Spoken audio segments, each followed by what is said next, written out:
Everyone, welcome to the Gentle Art Podcast with Gene Dunn. Today we have the privilege of speaking to Sensei Judy Durkin. And she is a 9th degree black belt in Uechi-ryu karate, is Okinawan style. And I was telling Josh, the producer of the show, and the tech person that it's like, for the modern day practitioner, it's like the Muay Thai like version of karate. It's like very rugged and very, very intense and very practical uh, form of karate. And Judy, I want to say thank you for coming on the show, and what a privilege it is. And you know that you're one of my martial arts heroes, and I'm just so grateful and honored to have you here. Thank you. Oh, thank you, Gene. And thank you for having me on. And I love your description of Uechi-ryu karate. Practical, rugged, and intense. That's why I love it. That's perfect. Thank you. Thank you. I mean, it is a beautiful art, right? The kata is exquisite, and really the focal point, I believe. I'm not a Uechi-ryu Mm, practitioner, but what I've seen and what I've practiced with you up in in New Hampshire is that the kata is the focal point of the style, right? It's like right. everything, it lies in the kata, but then out of that is um, a very strong approach to kumite, to self-defense, to Right. application. Correct? Correct. Yeah, Everything comes from our kata. everything. That's beautiful. I love Yeah. that. As a traditional practitioner, like, I just so believe in that. Yeah. Yeah. That's what I love about it. It's so pure. And by pure, do you mean that because the kata is dictating like the practice, it's pure, or do you mean it's pure because it still has its Okinawan roots, or both? What's your thought there? It's pure because we do have roots, we do have a history, which I love. And I know a lot of styles do, but some of them don't. Yes, some of them don't. Yeah, it's really nice to have a history that goes so far back. And it's pure because I think, in my way of thinking, I'm thinking pure is because every single move, no matter how small, has an application. There are no extra moves, nothing that is not useful Nothing that's or frivolous. straightforward. Yeah, yeah, very, very important. So, Judy, could you could you give us a little bit of background about Uechi-ryu karate for the listeners? Like, where are the roots? Where is it? Well, it's Okinawan, right? But like, what are its roots? Yes, originally from China and in Okinawa, Uechi. So our style is Uechi-ryu karate, named after the Uechi family.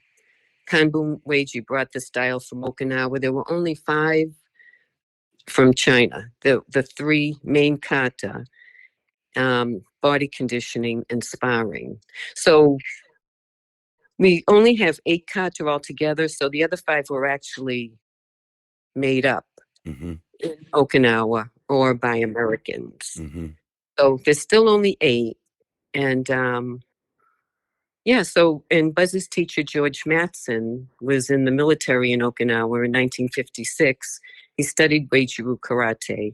And in 1958, 2 years later, he brought it back to the United States. And the Uechi family was not really teaching Uechi karate to Americans, Right. but they taught it to George Mattson, Sensei George Mattson, but he's such a good friend. I tend to forget that Uh, sometimes. Um, yeah, so they taught it to George Mattson on the condition that he bring it back to America and write books on it and teach it to Americans, which he did. yeah. Well, And now it's flourishing. It's all over the country. oh yeah. I just came back from Uechi-Con, and there were like 500 practitioners from all over the country there, right? Actually, Hmm. from Canada as well. Like, it's North Yeah, America that I saw there. right. What a fantastic event, by the way. And Yeah, thank you. I got the privilege to meet Sensei Mattson, right? It's Mattson. Mattson. Yeah. Mattson, yes, excuse me. And I was just in awe. Like I it was really powerful to meet the very first person to bring the style to this country. I And know. Isn't it amazing, Jean? And I'm so glad because I wanted you to meet him. he he like I really enjoyed what he taught, and I really enjoyed what he said. And you know, he had a big emphasis on the health benefits of karate and Uechi-ryu. And Hmm. I just love that. I thought it was so responsible on his part. And um just what can I ask you, why do you think that, well, one is like how beautiful is it that like you have such a close tie to the inception, like the Weichi family? Like you kind of you know them, and you're I so know. in so close proximity to the inception of the style. And like, Mm, you know, a lot of people don't understand that. I think in Okinawa, way back when, like you didn't teach karate to strangers. You taught it to your family members in your backyard, or you taught it to very close friends. You had to be invited into the training. right. And Right. and like to be so closely tied to that is really, in my opinion, amazing. Um, I know. I agree totally. You know, I think they picked the right guy, by the way. Like, I'm not exactly sure why. Like, you think that they saw that there was a need to spread Uechi-ryu and they chose him? Or did he just ingratiate himself because he was very intelligent? Because that's what I got. Like, the guy, like, they picked the right person to spread the style because he's very knowledgeable, he's very Mm, caring, and he's a he's a very good practitioner. He was a good right. example. Like what I saw, I was like, wow, the guy, is he 80? Is he in his 80s? He is, I think 83 or 84. He looks Yeah, I'm not. fantastic. He moves fantastic. The style, like it served him. It carried him well, you know? It did, Jean. And you know what I see when I look at George Mattson? I see somebody like, I think a really true master. You can tell by looking at them, by the way they move, like in their everyday life. Yeah. And that's how he moves. He embodies, uh, what I think a master should be. Oh. Just the way he moves and speaks, and that's the way he is all the time. And I was very fortunate to end up at George Mattson's Academy in Boston in 1971 when I started. And I mean, I could have ended up anywhere. that's true. That's Yeah. true, right? I mean, thankfully you walked it. I think the right place for you for sure. I mean, there are other great practitioners out there, but Yeah. specific, we're talking about him. Like, Judy, I want to ask you a question about him. Like, what's one very important thing that you learned from the master? I think what mostly I learned from him from the very, very beginning on was the focus. To focus on what you were doing, do everything clean and crisp and strong. Now, what I'm learning from him, and we all tend to evolve, is to be looser. Yes, So now he's a lot looser than, and we're all becoming the same way too, which is better, better. better for the body, better, your technique's faster, it's stronger, and all of that. But I don't know. There's been so many things. If some one thing pops in my head before the end of this, I'll let Yeah, you know. I'm sure it will. And you know, I think I remember him talking a lot about the soft and the hard of the style. Mm, Like he didn't I don't remember him using the term yin and yang, but like that's right. what I got. Like there is a softness that brings you to the real strength, and the Hmm. strength returns to the softness. Like that's, I think, what I kind of I got from his presentation. Yes, yeah, you're absolutely right, Jean. And it's more about instead of the hardness that we did for so many years. But I have to say, he never really taught that. That was in my own head. Uh-huh, that's what you got? Yeah. Yeah, Right. that's the way I was. I had to do everything like as hard and as strong as I could. It was bone against bone, strength against strength. But I will, this is what I'll say in answer to your previous question. What he always, always said was to don't use strength against strength, use your partner's, your opponent's momentum against himself. Guide his punches away. Don't force them. Try to force them with brute strength. Wow. So even from the beginning, even though everything we did was much harder and more tense, which and now it's evolving into something Yeah, softer. it But has to. even at the beginning, it was still hard. But he was more about guiding your opponent away from you, Uh-huh. not brute strength against brute strength. Uh-huh. Judy, when you started in I heard you say 1971, correct? Correct. Uh, I struggle with kind of going this way, but I think it's amazing. Like there weren't many women practicing karate in those days, were there? Were the No, were you the no, only woman in the dojo at that time? no. There were probably four. I remember Four. four of us, and George had a large school because at the time in 1971 on Hancock Street in Boston, it was a melting pot. Bruce Uh-huh. Lee was there, and Bruce Lee, Chuck Norris, a whole bunch of very famous martial artists. Came through there. Yeah, it was it was a melting pot, but there were about 500 students or Wow. close to that, and four women. But since you did go there, I do have to say, never in my whole career from 1971, Jean, has there ever been any gender bias or, It's you know, amazing. yeah, being treated any differently than the guys? Of course, everybody's goes easy when you start because not because you're a woman, but because you're just starting. You're a brand new student, Yes. just like we do at our school. Right. Everyone that starts, you go easier on them. It's just common sense. Yeah, But they need to be fostered, right? yeah, Yes, of course. but I mean, right from day one, the four of us, and we didn't start at the same time. I didn't know the other three women. Uh-huh. Yeah, no, there was no difference. We were treated exactly the same as everybody else. So I get that question a lot, but I really I can't satisfy some people by saying, yes, it was awful. They didn't treat us equal, but that wasn't true. No, well, I don't think I'm fishing for that. What I'm interested to know is that Yeah, I'm sorry. I didn't mean that no, you no, were. no, Just, please don't be sorry. I think it needs to be said. You know, the I think this stuff needs to be said, and what I feared was to try to like I didn't want to separate. I think you're a complete martial artist. You're one of my heroes. I I said to you this to you the other day in the call, like I look up to you in the martial arts, and female, not female, male, not male, like that stands alone. It just is.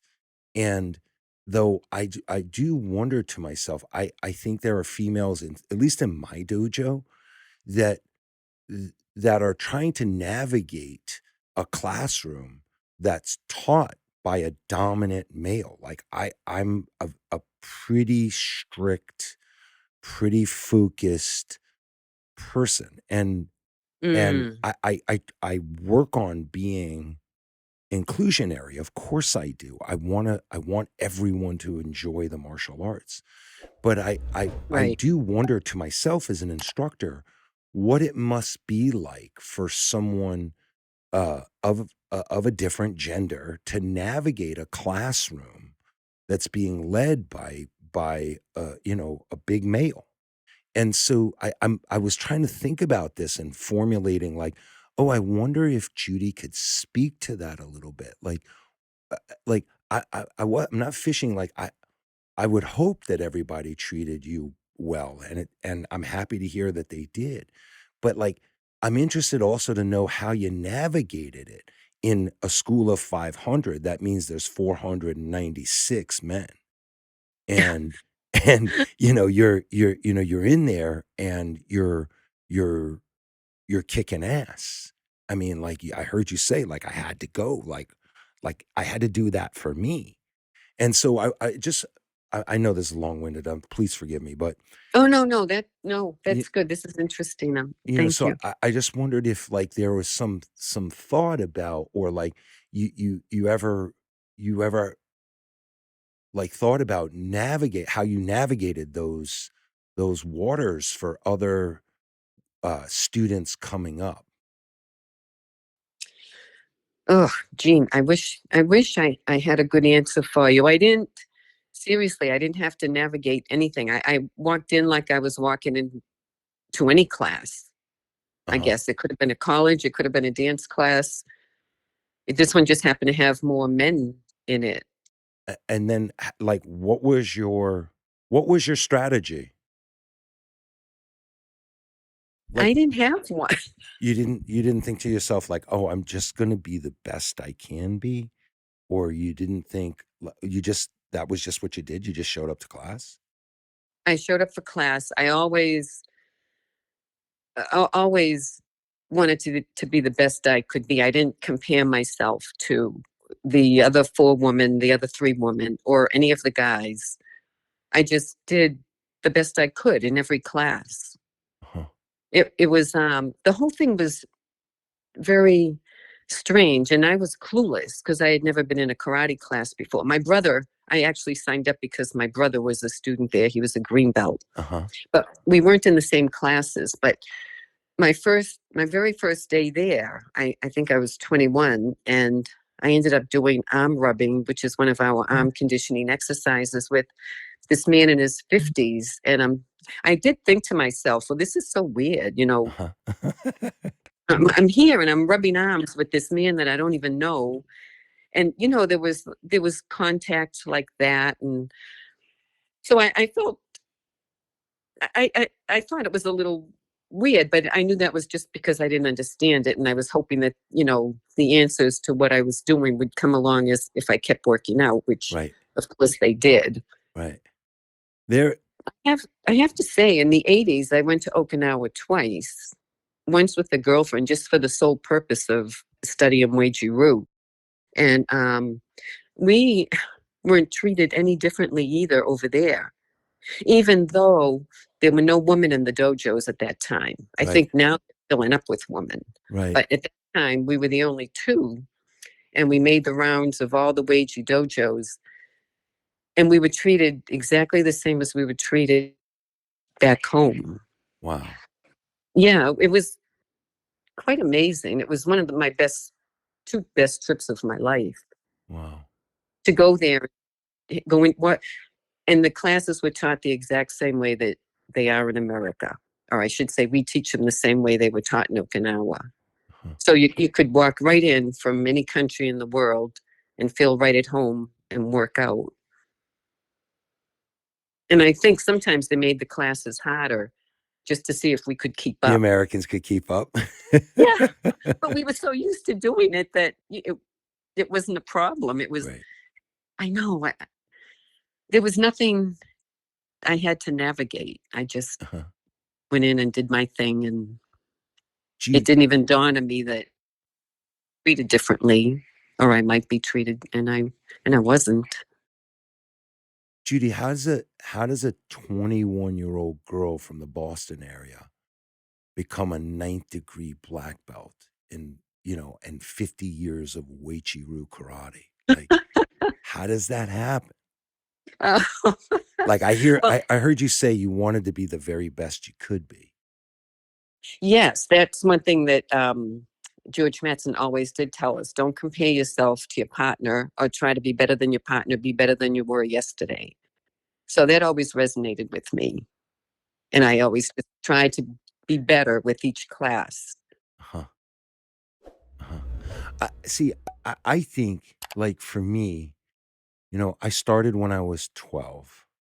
So I'm going into it's 40 years actually. It's right around 40 years of practice for me. And so I oftentimes I question myself like, how did that happen? And I Mm. I think like there was a pursuit of excellence that drove me, but then there became this like thing where karate was, and martial arts was like my expression. Mm-hmm. It just kind of became my expression, I don't want to say identity because I think that's a little bit of a slippery slope, but it became my expression. It's how I communicated in the world. And that became like just this really important driver for me. And I like Mm-hmm. I watched you at Uechi-Con and I watched how you like communicated through karate, and you had like a crowd around you and everybody was so interested in what you were doing and what you were saying. You're so kind. Thank you. It's true. I watched it. I mean, so was it like that? Was it like that it became your expression or like something? I don't know. Maybe it was just the pursuit of excellence for you for the last 50 years, but Um, well, I can say that from the very first day on, doing arm rubbing with that man that I didn't even know, and I have to tell you that 50 years later, until he passed away at 92 a couple of years ago, he was working out at our dojo, and we were still doing arm rubbing. But seriously, Gene, I think what I loved most and what has kept me at it was the physicality of it all, uh-huh. especially at the beginning and even now. That's what I absolutely love. But I also love the whole, especially when Buzz teaches. I've had very good teachers. I went from George Mattson to Buzz. Buzz and I opened up our own school in 1974. And I went to a lot of his classes at George Mattson's because he was teaching there when he got back from Vietnam. So between the two of them, I love the physical contact. I love the feeling of getting stronger. But I also loved the fact that each class left me feeling better than when I went in. Uh-huh. And if it wasn't George with his words of wisdom, it was Buzz. And he still does that to this day. I don't know how he does it because even I'm still like listening, Yeah. but he just has a way of telling us all, how to stay balanced, never be too high, never be too low. So I think I've stayed with karate for so long. Maybe it's not something that everybody does. It's something everybody should do, I but agree. not everybody does it. So it's something a little different that I have. And I love, like I said, the physicality, but I also love leaving knowing that my mind is more peaceful, even though I just spent the last hour, you know, clashing In combat, arms right? and legs with people. Yeah. My mind is peaceful, feel balanced. So it really is the body and the mind that karate helps with. So beautiful. And then of course we opened up our own school. So I was totally fully involved Yeah. then. And I just love it. And I love the fact that in the old days, all this, people were afraid to come to the school because they heard so many horror stories about people getting beaten up and blah, blah, blah. Breaking bricks How with their the old head. dojos used to be back in the 70s. That's right. And then, but then we turned a corner and realized we're not helping very many people. So to bring more people in and have more people experience the benefits of the martial arts, which is the goal, because it's so good for everybody. So why shouldn't you try to get everybody to do it? So then we stopped beating up on people, and we were more kind to the new students, and Right. then you build them up slowly. Right. They end up being the same awesome black belts, That's right. but it's just a different road to get there. Right. When you were talking about Buzz, I took his class at Uechi-Con, and I, I just am in awe of the guy too. It's like when I'm around both of you, I get a little bit dizzy. Like I get a little bit tongue tied. I don't know what to say. And there aren't many people in my life that's like that. But as pretentious as that sounds, I mean, but it's true. Like I like, and you're both so kind and nice to me, and I'm like, wait, am I dreaming? Is this really happening? So, um I just put. Don't you think the martial arts does that? I think it should.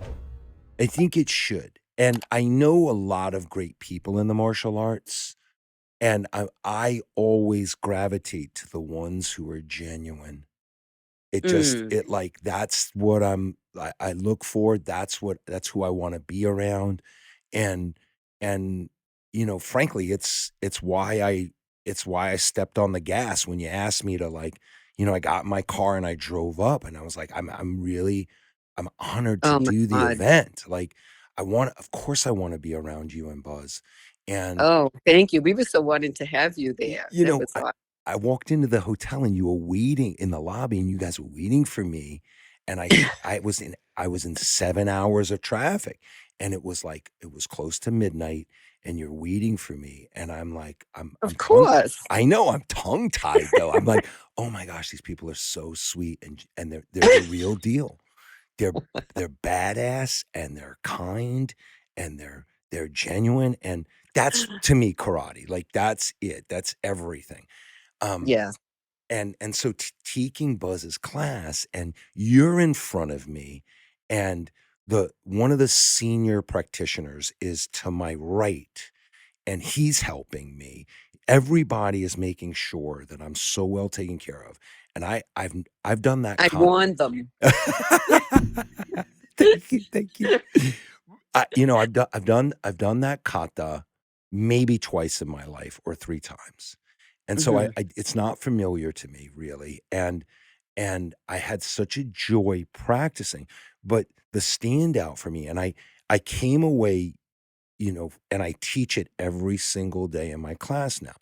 And Sensei was like, he said, eyes, breath, posture. And right. it's so simple, and I know. it's something I know, I intuit, I even discuss, but the way he said it, like, with such ease and calm and poise, and the moment that he said it, when I was preparing to do the kata, it stuck. It stuck. And now it's like I'm thinking, well, eyes, what's my gaze? Breath, where is my breath? What's the cadence of my breath and the quality of my breath? And what's my spine doing? And I teach that every single day now. And, like, I just want to say, like, Buzz, I agree with you. Buzz I believe, I know he's one of the senior instructors in the country in all martial arts styles, but he is an outstanding instructor. He just really knows. He knows what he's doing and saying. I mean, that's what attracted me to him in the first place. He was one of my instructors at Mattson Academy, and he was so good. And he always had, like, the biggest classes. Can you hear me, Gene? Yeah, perfectly. Okay. Thank you. And so all I was saying was, some martial artists are great martial artists, but they can't really teach. Yeah. And some are great teachers, but not great martial artists. But Buzz was always both. He's got the goods. Really, Really good does. at both. Yeah. And he has a way of infusing little life lessons into every class, which I love stuff like that. I love inspiration and life lessons, and to get that as well as all the physical aspects of the class, to me, is a bonus. It's perfect. Thank you for listening to the Gentle Art Podcast. Please share, rate, and review. And if you have any questions or you'd like to reach out, please contact us at the GentleArtPodcast@gmail.com, or contact us on Facebook, Instagram, and Twitter, or thegentleartpodcast.com.